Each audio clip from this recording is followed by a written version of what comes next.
안녕하십니까, 가스 박사입니다. 이 시간에는 지난 시간에 이어서 장내 가스가 여러 소화성 질환과 관계된 또 영향 미치는 영향에 관해서 계속해서 말씀을 드려보고자 합니다.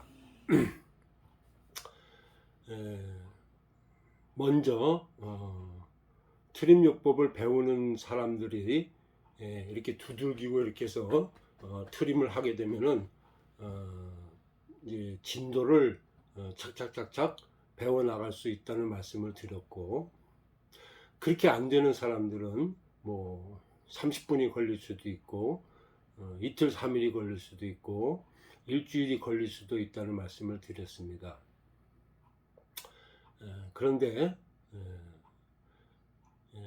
트림 틔우기를 해야 되는 사람, 먼저 트림 틔우기를 배워야 되는 사람들이 전체 인구의 한 50% 정도 된다고 말씀을 드렸는데, 그런 분들에게는 제가 특별한 설명을 드려야 되는 것입니다. 그 특별한 설명 중에서 핵심을 이루는 것이 바로 역류성 식도염에 대한 설명인 것입니다. 지난 시간에 제가 말씀을 드리면서 역류성 식도염은 트림과 뭐 이렇게 제가 멈칫한 적이 있습니다. 그 이유는 바로 역류성 식도염에 관하여 이렇게 따로 충분히 말씀을 드릴 기회가 있어야 하기 때문에 그랬던 것입니다. 다시 돌아와서 가스의학이 주장하는 역류성 식도염의 실체는 무엇이냐, 그리고 그게 트림과 관련하여 어떤 중요성이 있으며 어떤 연관성이 있는지를 설명해 드리고자 합니다. 역류성 식도염의 실체라는 글이 제 블로그에 있는데, 그 글을 읽어보시는 분들은 제가 주장하고 제가 말씀드리고자 하는 것이 무엇인지 자세하게 잘 설명이 되어 있기 때문에 그 글을 참고해 보시기 바랍니다. 다만 여기서는 시간이 없어서 좀 축약해서 중요한 부분만 이렇게 말씀을 드리려고 합니다. 역류성 식도염의 실체, 가스의학이 주장하는 역류성 식도염의 실체는 역류성 식도염이라는 말 자체가 잘못되었다는 것입니다. 역류성 식도염이 위와 식도 사이에 있는 하부 식도 관략근이 느슨해져서 뱃속에 있는 식물이 위액이 식도를 타고 솟구쳐 올라와서 역류하여서 산성이 강한 위액이 이 식도에 염증을 유발시켜서 식도염이 걸리고 또 후두염이 걸리고 뭐 여러 가지 악영향들을, 건강상 악영향들을 미친다고 하는 것이 역류성 식도염의 정의입니다. 그런데 잘 생각해 보십시오. 생물체도 아닌 어떤 물체가 밑으로 내려가는 것이 자연의 원리인데 위로 솟구칠 수 있는 무생물은 없는 것입니다. 그것이 비록 물이라 할지라도 어떤 압력이, 외부의 압력이 작용해야만 위로 솟구칠 수 있고 역류할 수 있는 것입니다. 물이라 할지라도. 위액은 물의 종류입니다. 그런데 역류성 식도염을 이야기할 때 역류하는 것이 꼭 위액뿐만이 아니고 밥풀도 튀어 올라옵니다. 그것이 단순히 식도, 위식도 관략근이 느슨해지고 벌어짐으로 인해서 역류할 수 있느냐, 그게 자연의 원리상 맞는 말이냐, 잘 생각해 보십시오. 틀린 말이죠. 그럼 뭐 더 이상 제가 설명을 길게 안 하겠습니다. 제 블로그에 보면은 제가 설명을 꽤 길게 해놨는데 여기서는 그것을 설명할 시간은 없습니다. 그러면 뭐냐, 역류케 하는 동력이 있는 것입니다. 위액이 무생물인데도 불구하고 그것이 역류해 올라온다면 역류해 하는 동력이 있어야만 가능한 것입니다. 그것이 가스인 것입니다. 즉 트림이지요. 트림. 역류성 식도염은 제가 이렇게 정의합니다. 위장 내 과다가스 분출증, 위장 내 과다가스 분출증이라고 저는 이야기를 하는 것입니다. 또 그것이 뭐 어떤 질환적 증상이라고 꼭 이야기할 것이 아니라고 봐서 위장 내 과다가스 분출 현상, 저는 이렇게 말을 하고 싶습니다. 자연의 원리입니다. 화산이 폭발할 때 돌멩이가 마그마가 뭐 발이 달려서 뭐 날개가 달려서 동력이 있어서 그게 솟구쳐 올라오고 뭐 수십 메다 하늘로 떠 올라가는 것이 아닙니다. 불이라는 동력이 있는 것이고 또 그 불로 인해서 많은 가스가 그 안에 저장되어 있다가 그 가스가 더 이상 그 압력을 견디지 못하고 폭발해서 하늘로 올라오는 것입니다. 쳐 올라가는. 거기에 그 가스의 압력에 돌멩이도 튀어 올라가는 것이죠. 자연의 원리입니다. 그러면 역류성 식도염을 그 바위에 그 식물이나 밥풀이나 그 튀어 올라오는 바위에 역점을 두고 바위가 역류하는 바위 역류 현상, 이게 말이 됩니까? 안 되는 거죠. 트림의 종류의 일종의 트림인 것입니다. 장내 가스, 위장 내의 과다가스가 어느 시점이 돼서 그 압력이 어느 구멍이나 뭐 이렇게 약한 곳을 뚫고 올라오는 것입니다. 그 약한 곳이 어디냐? 결국은 식도가 이쪽으로 구멍이 나 있으니까 그걸 뚫고 올라오는 것입니다.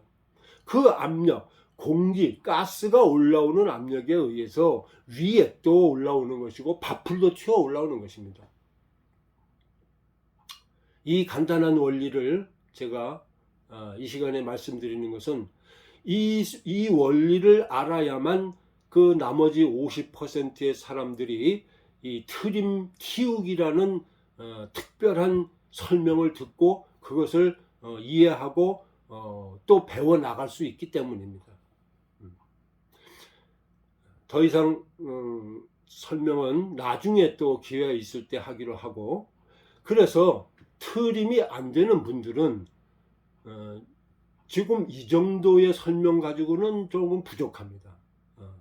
집중적이고 1대1의 아주 자세한 설명을 통해서 이 트림 키우기라는 것을 배워 나가야 하는 것이고, 또 그 트림이 터지는 그 시간이 뭐 10분, 20분, 30분 걸릴 수도 있지만은 뭐 하루, 이틀, 3일이 걸릴 수도 있고 일주일이 걸릴 수도 있습니다. 사람에 따라서 천차만별입니다. 목구멍을 벌릴 줄 알아야 되는 것이고, 공기연화증의 의미를 알아야 되는 것이고, 뭐 공기를 삼키는 것이 어떤 것인가를 저의 설명을 통해서 잘 알아들어야 됩니다. 그리고 이것이 맞다는 수긍이 돼야 그 다음에 그 설명을 바탕으로 어떤 트림 키우기의 실행을 옮겨볼 수 있는 것입니다. 이토록 트림 하나가 그렇게 간단하지 않은 겁니다. 많은 편차를 나타내는 것이고, 어떤 사람들에게는 아주 특별한 트림 키우기의 설명이 필요한 것이고, 그 트림 키우기를 위한 특별한 지도가 필요한 것이고, 또 그 지도를 바탕으로 해서 특별한 자기만의 연습이 필요한 것입니다. 지난 시간에도 말씀드렸듯이 트림이라는 것이 그냥 뭐 위장 속에 있는 것이 들어갔다가 뭐 이렇게 나오는 현상, 그렇게 간단한 것이 아닙니다. 위장이 요만합니까? 아니죠. 위장이 뭐 한 이 정도는 되는데, 그 어느 부위에 가스가 차 있는지 그것도 다 다른 겁니다.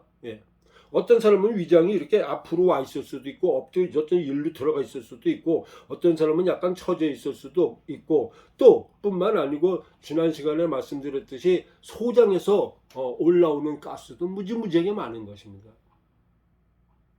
또 아주 이거는 좀 괴이하게 들리실 수도 있는데 아주 현대의학에서 잘 말하지 않는 것이 있습니다. 그건 뭐냐? 폐 속에 있는 것도 폐장 속에 있는 잔여가스가 올라와서 입으로 나오는 것도 트림인 것입니다. 명치만 두들기는 것이 아니고 이렇게 가슴도 퉁퉁퉁퉁 두들기고 이렇게 앞통이 있는 부위를 두들기면서 트림 연습을 하는 건데 이렇게 옆에 가슴을 두들리는데 트림이 툭툭툭 올라오는 겁니다. 그러면 어떻게 된 겁니까? 식도는 이렇게 돼 있는데 어떻게 옆에 두들겼는데 이런 데 두들겼는데 트림이 올라오느냐? 물론 뭐 여기가 울려서 올라올 수도 있다고 생각하지만은 한 트림요법을 3단계쯤 배워가는 3단계에서는 폐 트림이라는 것을 배우는데 정말로 폐에서 트림이 나오는 걸 다 느낍니다. 부정할 수 없는 사실입니다. 의학 이론이 있건 없건 물론 제가 만들어낸 말이고 폐트림이라는 말은 의학 이론에 폐트림이라는 말이 없지요. 그러나 트림요법을 배워보는 사람들은 다 압니다. 체험하게 되는 것입니다. 부정할 수 없게 되는 것입니다.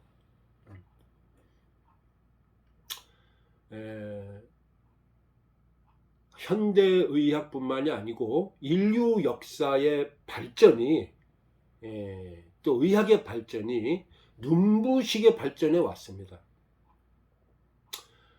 저는 제가 현대의학이라는 단어를 자꾸 몇 번 이렇게 사용하게 돼서 조심스러운데 저는 현대의학의 위대함을 효과성이나 위대성을 폄하하려고 하는 의도는 전혀 없습니다. 그건 말이 안 되죠. 현대의학의 발전에 의해서 인류가 이렇게 건강한 삶을 영위할 수 있고 장수할 수 있고 수많은 그 불가능해 보였던 질환들을 치료할 수 있게 되지 않았습니까? 제 하나가 저 한 사람이 뭐 현대의학이 어떻고 뭐 그걸 폄하한다고 해서 폄하가 되겠습니까?